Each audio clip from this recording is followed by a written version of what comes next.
Hello everyone, welcome to ಐಜಿಸ್ cooking channel. ಇವತ್ತಿನ ವಿಡಿಯೋದಲ್ಲಿ ನಾವು ಎರಡು ರೀತಿಯ ಬ್ರೇಕ್ಫಾಸ್ಟ್ ರೆಸಿಪಿಗಳನ್ನು ನೋಡ್ತಾ ಹೋಗೋಣ. ಮೊದಲನೇದಾಗಿ ಪೂರಿ ಮತ್ತು ಆಲೂಗೆಡ್ಡೆ ಸಾಗುನ ಮಾಡ್ಕೊಳ್ಳೋದು ಹೇಗೆ ಅಂತ ತೋರಿಸ್ಕೊಡ್ತಾ ಇದ್ದೀನಿ ನೋಡಿ.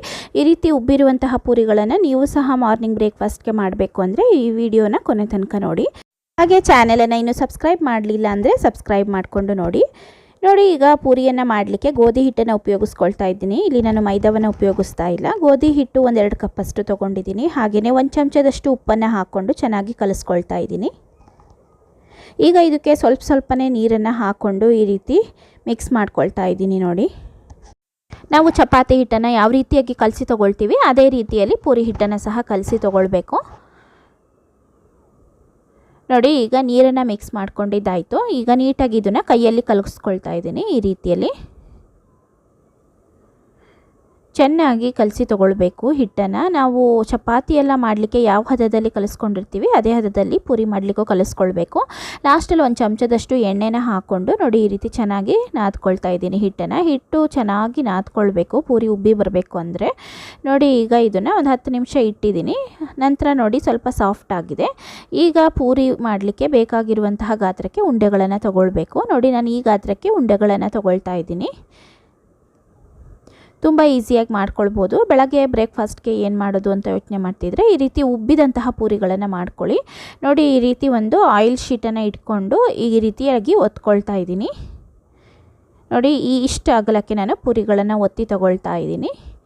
ಈಸಿಯಾಗಿ ಮಾಡ್ಕೊಳ್ಬೋದು ಫ್ರೆಂಡ್ಸ್. ಖಂಡಿತ ನಿಮಗೆ ಒಂದು 10 ನಿಮಿಷ ಟೈಮ್ ಇದ್ದರೆ ಈ ಒಂದು ವಿಡಿಯೋವನ್ನು ನೋಡಿ. ನಾವು ಬೆಳಗಿನ ಬ್ರೇಕ್ಫಾಸ್ಟ್ಗೆ ಮಾಡ್ಕೊಳ್ಬಹುದಾದಂತಹ 1-2 ಬ್ರೇಕ್ಫಾಸ್ಟ್ ರೆಸಿಪಿಗಳನ್ನು ಈ ವಿಡಿಯೋದಲ್ಲಿ ತೋರಿಸ್ತಾ ಇದ್ದೀನಿ. ಎಣ್ಣೆ ಚೆನ್ನಾಗಿ ಕಾಯ್ದಿರಬೇಕು. ಕಾಯ್ದಿರುವಂತಹ ಎಣ್ಣೆಗೆ ನೋಡಿ ಈ ರೀತಿ ಹಾಕಿ ಅದರ ಮೇಲಿಂದ ಸ್ವಲ್ಪ ಎಣ್ಣೆನ ಹಾಕ್ತಾ ಹೋಗಬೇಕು. ಆಗ ಪೂರಿ ಉಬ್ಕೊಳ್ಳುತ್ತೆ ನೋಡಿ. ಈಗ ಉಬ್ಬಿದಂತಹ ಪೂರಿ ರೆಡಿಯಾಗಿದೆ. ಅದೇ ರೀತಿ ಮತ್ತೆ ಕಾಯ್ದಿರುವಂತಹ ಎಣ್ಣೆಗೆ ಪೂರಿ ಹಾಕಿ ಅದ್ರ ಮೇಲಿಂದ ಈ ರೀತಿ ಎಣ್ಣೆನ ಹಾಕ್ತಾ ಹೋಗಬೇಕು. ಆಗ ಪೂರಿ ಉಬ್ತಾ ಬರುತ್ತೆ ನೋಡಿ.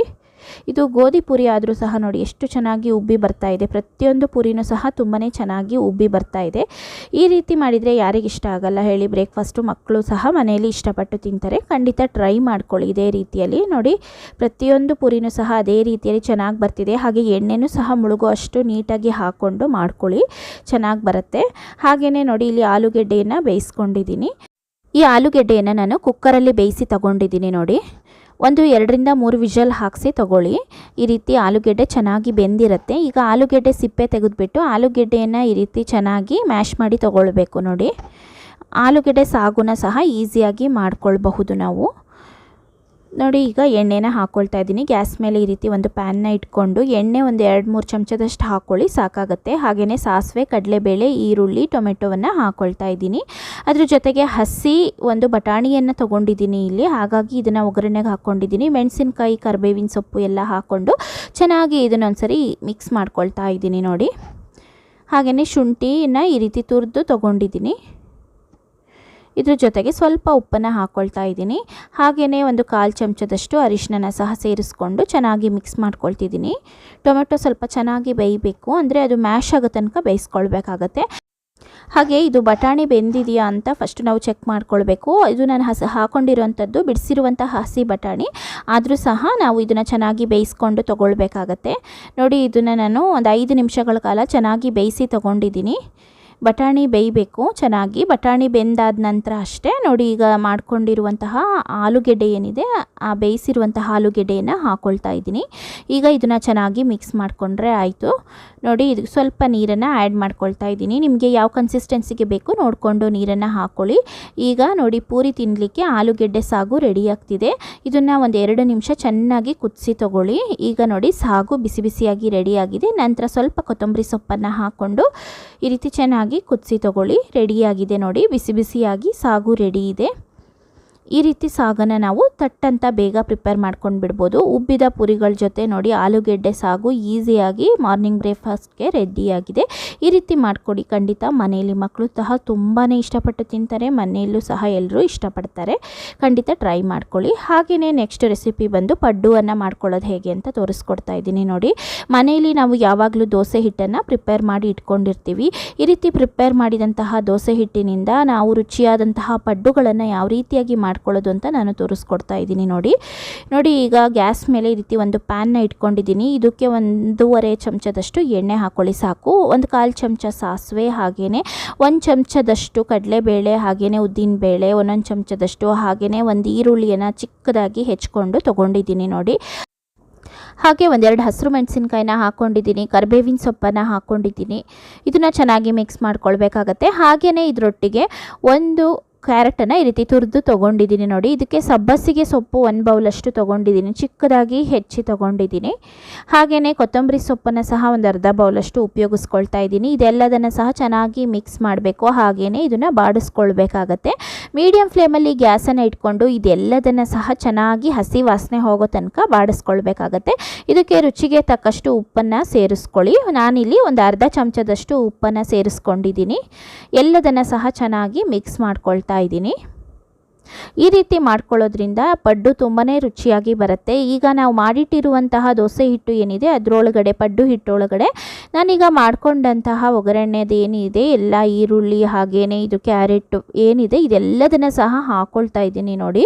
ಇದನ್ನು ಹಾಕ್ಕೊಂಡು ಚೆನ್ನಾಗಿ ಮಿಕ್ಸ್ ಮಾಡಿಕೊಂಡು ಪಡ್ಡು ಮಾಡ್ಕೊಳ್ಳೋದ್ರಿಂದ ಟೇಸ್ಟು ತುಂಬಾ ಚೆನ್ನಾಗಿರುತ್ತೆ ನೋಡಿ. ಈ ರೀತಿ ಚೆನ್ನಾಗಿ ಮಿಕ್ಸ್ ಮಾಡ್ಕೊಳ್ಳಿ. ಹಸಿದನ್ನು ಯಾವ ಕಾರಣಕ್ಕೂ ಹಾಕ್ಕೊಂಡು ಮಾಡ್ಕೊಳ್ಬೇಡಿ, ಅಷ್ಟು ಚೆನ್ನಾಗಿ ಟೇಸ್ಟು ಬರೋದಿಲ್ಲ, ಹಸಿ ಹಸಿಯಾಗಿ ಇರುತ್ತೆ, ಈರುಳ್ಳಿ ಚೆನ್ನಾಗಿ ಬೆಂದಿರೋದಿಲ್ಲ ನೋಡಿ. ಈ ರೀತಿ ಫ್ರೈ ಮಾಡಿ ಹಾಕೋದ್ರಿಂದ ಟೇಸ್ಟು ಚೆನ್ನಾಗಿರುತ್ತೆ. ಪಡ್ಡು ಹಂಚನ್ನು ಗ್ಯಾಸ್ ಮೇಲೆ ಇಟ್ಕೊಂಡು ಇದಕ್ಕೆ ಒಂದು ಅರ್ಧ ಚಮಚದಷ್ಟು ಎಣ್ಣೆನ ಹಾಕ್ತಾ ಬನ್ನಿ. ಇದು ಚೆನ್ನಾಗಿ ಕಾಯಬೇಕು ಎಣ್ಣೆ ನೋಡಿ. ನಾನು ತಗೊಂಡಿದ್ದಂತಹ ಎಣ್ಣೆಯಲ್ಲಿ ಇನ್ನೂ ಸ್ವಲ್ಪ ಉಳ್ಕೊಂಡಿತ್ತು. ಈಗ ಸ್ವಲ್ಪನೇ ಹಿಟ್ಟನ್ನು ಆ ಗುಳಿ ಒಳಗಡೆ ಹಾಕ್ತಾ ಬರೋಣ.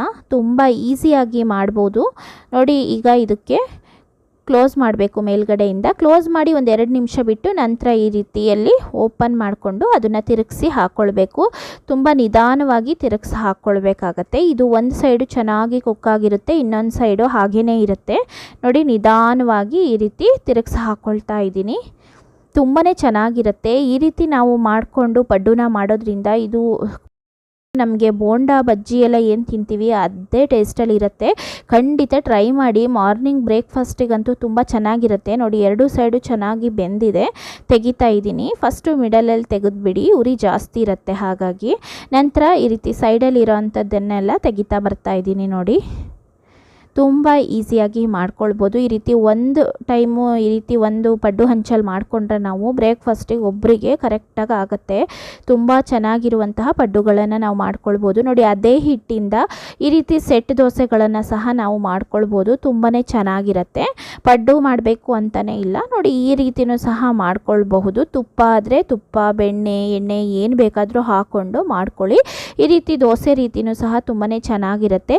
ಇದಕ್ಕೆ ಸಾಗುನಾದರೂ ಉಪಯೋಗಿಸ್ಕೊಳ್ಬಹುದು ಅಥವಾ ಚಟ್ನಿನಾದರೂ ಉಪಯೋಗಿಸ್ಕೊಳ್ಬಹುದು. ಪಡ್ಡು ಮತ್ತು ಈ ರೀತಿ ದೋಸೆಗಳಿಗೆ ತುಂಬಾ ಚೆನ್ನಾಗಿರುತ್ತೆ. ಮಕ್ಕಳಂತೂ ತುಂಬ ಇಷ್ಟಪಟ್ಟು ತಿಂತಾರೆ. ದೊಡ್ಡವ್ರಿಗೂ ಸಹ ಒಂದು ಒಳ್ಳೆ ಬ್ರೇಕ್ಫಾಸ್ಟ್ ರೆಸಿಪಿ ಅಂತಲೇ ಹೇಳ್ಬೋದು. ಒಂದೇ ರೀತಿ ತಿಂಡಿನ ತಿಂದು ಬೇಜಾರಾಗಿದ್ದರೆ ನೋಡಿ, ಮನೆಯಲ್ಲಿ ದೋಸೆ ಹಿಟ್ಟು ಪ್ರಿಪೇರ್ ಮಾಡಿಕೊಂಡಾಗ ಈ ರೀತಿಯಲ್ಲಿ ಮಾಡ್ಕೊಳ್ಳಿ. ನಾನೀಗ ತೋರಿಸಿದಂತಹ ಪೂರಿ ಆಗಿರ್ಬೋದು ಅಥವಾ ಪಡ್ಡು ರೆಸಿಪಿ ಆಗಿರ್ಬೋದು, ಬ್ರೇಕ್ಫಾಸ್ಟ್ಗೆ ಹೇಳಿ ಮಾಡಿಸಿದಂತಹ ತಿಂಡಿ ರೆಸಿಪಿಗಳು ಅಂತಲೇ ಹೇಳ್ಬೋದು. ಖಂಡಿತವಾಗ್ಲೂ ಸಹ ಟ್ರೈ ಮಾಡಿ ಹೇಗೆ ಬಂತು ಅಂತ ನನಗೆ ಕಾಮೆಂಟಲ್ಲಿ ತಿಳಿಸಿ. ವಿಡಿಯೋ ಇಷ್ಟ ಆಗಿದ್ದರೆ ಲೈಕ್, ಶೇರ್, ಸಬ್ಸ್ಕ್ರೈಬ್ ಮಾಡಿ. ಥ್ಯಾಂಕ್ಸ್.